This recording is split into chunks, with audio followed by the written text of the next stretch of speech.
নমস্কার বন্ধুরা, কেমন আছেন? আমি প্রিয়াঙ্কা আবারও আপনাদের সামনে নতুন একটা ভিডিও নিয়ে হাজির হয়েছি। আর আজকে তো মাঘী পূর্ণিমা।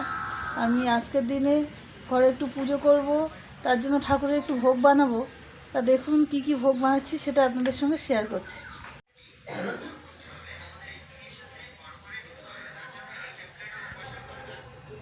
এই যে আমি চলে এসেছি, আর এখানে ঠাকুরের লুচি বানাবো, সুজি বানাবো। আর সেগুলো নিয়ে আমি গ্যাসের ধারে যাচ্ছি, আর ওখানেই রান্নাটা করব। আগে থেকে গ্যাস ট্যাসগুলো পোষা করে নিয়েছি, কারণ ঠাকুরের জিনিস সেটা নিষ্ঠা ভরেই করতে হয়। এই জন্য এগুলো সব নিয়ে যাচ্ছি জোগাড় করে। দেখুন, আমি তো এদিকে গামলার ময়দাটা নিয়ে নিয়েছি, ওই ময়দাটা এখনও মাখাইনি। এদিকে সুজি করব, তার জন্য একটু নারকেল করে নিচ্ছি। নারকেলটা একটু কুড়ে নিলাম ভালো করে। সুজির মধ্যে একটু নারকেল কোড়া দিলে ভালো লাগে খেতে, এই জন্য একটু নারকেল কোড়াই দেবো। দেখুন, এদিকে নারকেল কোড়া হয়ে গেছে সুজির জন্য। আর আমি এখানে নিয়ে নিয়েছি দুটো এলাচ, আর নিয়েছি কিশমিশ। এটা সুজির মধ্যে দেব, তাই এটা সাইড করে রাখি। আগে লুচিটা ভাজবো, তারপরে সুজিটা করব। আর এখানে ময়দার মধ্যে দিয়ে দিচ্ছি এই যে সামান্য একটু চিনি। এর মধ্যে কিন্তু লবণ দেবো না, কারণ এটা আমি ঠাকুরের ভোগ বানাচ্ছি। ওই জন্য একটু চিনি দিলাম। আর দিয়ে দেবো সাদা তেল। দিয়ে এই যে এর মধ্যে একটু সাদা তেল দিয়ে দিলাম। দিয়ে এটা আমি ময়ান দিয়ে নেব, নিয়ে লুচিটা ভাজবো। আর এর তেলটাও আমি কড়াইয়ের মধ্যে ঢেলে দেবো। এখন বন্ধুরা, আমার তো ময়দা মাখানো হয়ে গেছে। আর এখানে এই যে ময়দা মাখিয়ে নিয়ে আমি ছোট ছোট লেচি বানিয়ে নিয়েছি, কারণ ঠাকুরের ভোগ বেশি বড় ভালো লাগে না দেখতে। ওই জন্য ছোট ছোট করে লেচি বানিয়ে নিয়েছি, আর লেচিগুলো বেলেও নিচ্ছি। আর এদিকে কড়াইতে আমি তেল দিয়ে দিয়েছি, তেলটাও গরম হয়ে গেছে। আমি এদিকে এক এক করে লুচিগুলো ভেজে নেব।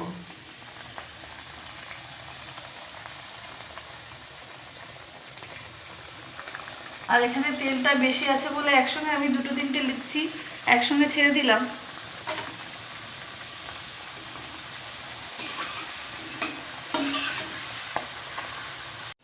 দেখুন বন্ধুরা, এদিকে তো আমার লুচি ভাজা হয়ে গেছে। আর লুচি ভাজার পর আমি অল্প করে রস বড়া বানাবো। আর তার জন্য আগে থেকে আমি একটু ডাল ভিজিয়ে দিয়েছিলাম, আর সেটাও বেটে নিয়েছি। এই যে ডাল বাটাটা, এটা ভালো করে ফেটিয়ে নিয়ে আমি রস বড়াটা বানাবো। এদিকে তো রস বড়ার জন্য একটু রস তৈরি করে নিতে হবে। এই যে আমি গামলিটার মধ্যে একটু জল দিয়েছি, আর ফুটে উঠলে এর মধ্যে দিয়ে দেবো সামান্য একটু চিনি, আর দুটো এলাচ ফাটিয়ে দেবো। আর তার মধ্যে এদিকে আমি রস বড়াটা ভেজে নিই।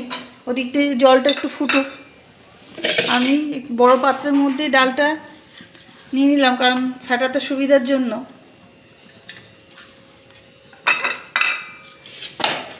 এইভাবেই ভালো করে ফেটে নিতে হবে। একটু শক্ত আছে বলে আমি এর মধ্যে সামান্য একটু জল দিয়ে দিলাম।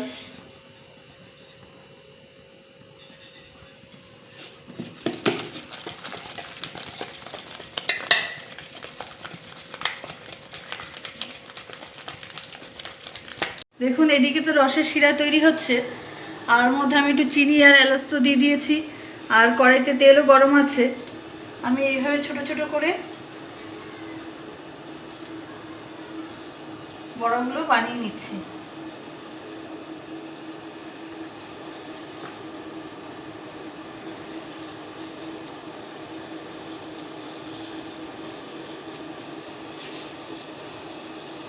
রস বড়াগুলো কত সুন্দর ফোলা ফোলা হচ্ছে। আমি একটু উল্টে দিলাম, উল্টে দিয়ে আর একটু ব্রাউন কালার করে ভেজে নেব। নিয়ে আমি রসের মধ্যে দিয়ে দেবো। আর রসটা এতে একটু অফ করে দিই, দিয়ে একটু হালকা ঠান্ডা হয়ে গেলে তারপর আমি রসের মধ্যে কিন্তু দেবো। দেখুন, বড়াগুলো ভাজা হয়ে গেছে, আর আমি এগুলো একটা প্লেটের উপরে তুলে দেবো। নিয়ে যে বাকি ডালটা আছে সেটাও ভেজে নেব। দেখুন বন্ধুরা, এই তো এটা চিনি শিরাটা আমি নামিয়ে নিয়েছি এখানটায়। আর এটা কিন্তু হালকা ঠান্ডা আছে, এই গরম আছে। আমি এর মধ্যে এই বড়াগুলো দিয়ে দেব। আর এর ভিতরে কিন্তু মিষ্টিটা ঢুকে যাবে, আর খেতে সুন্দরই লাগবে। দিয়ে আমি কিছুক্ষণের জন্য ঢাকা দিয়ে রাখলাম। আর দেখুন, আমি তো কিন্তু এই কড়াইতে তেল ছিল, তেলটা আমি ঢেলে নিয়েছি আলাদা পাত্রে। নিয়ে আমি এর মধ্যে দিয়ে দিলাম সুজিটা। আর সুজিটা কিন্তু লাল লাল করে ভেজে নেব।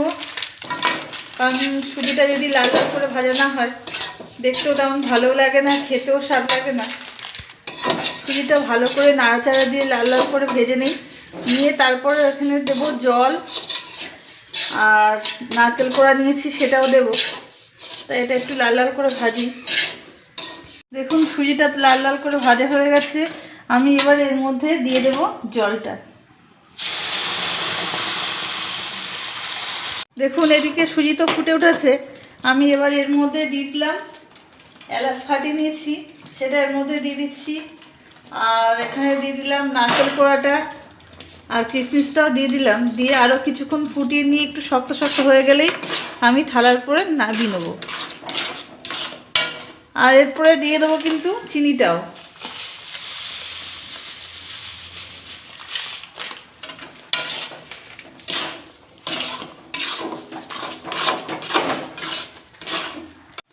দেখুন আমার সুজিটা তো হয়ে গেছে, আর আমি থালায় ঢেলেও দিয়েছি। দিয়ে একটু সুন্দর করে সাজিয়ে দিচ্ছি। দিয়ে এদিকে আমি ঠাকুরের পুজো জোগাড় করব।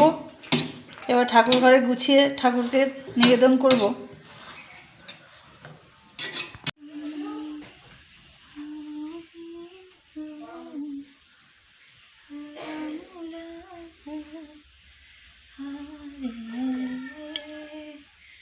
হরে কৃষ্ণ কৃষ্ণ কৃষ্ণ।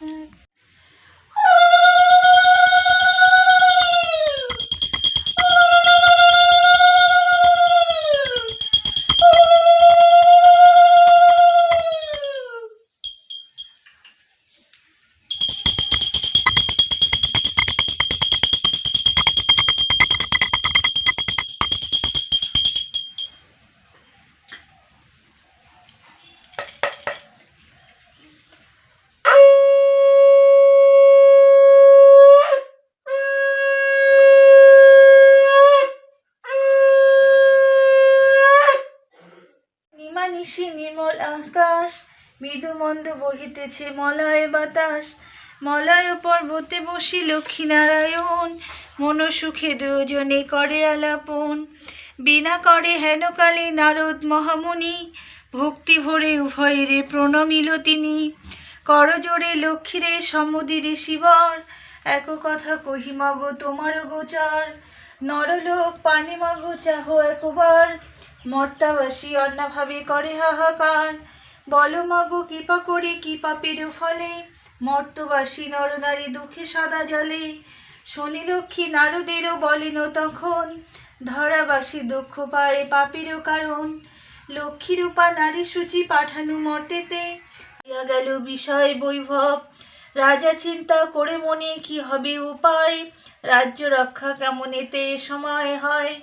সহসা রাজার মনে স্মরণ হইল, ভিক্ষুকের অভিশাপে এই দশা হইল। তারি হয় তারি অভিশাপে মোর এই দশা হয়।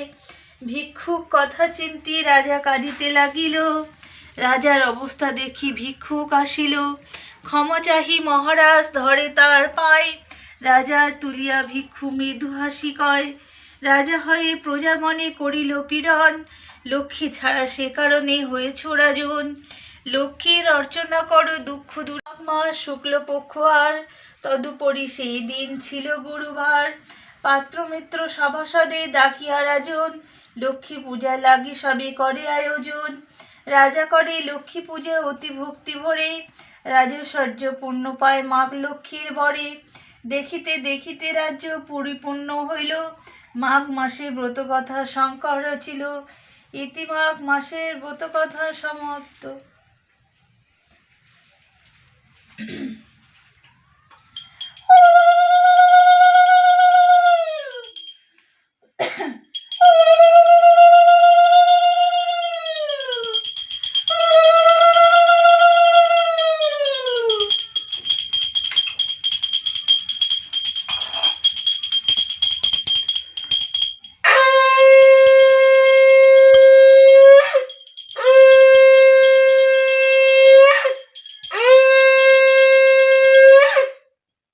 দেখুন বন্ধুরা, আমার তো পুজোটা হয়ে গেল।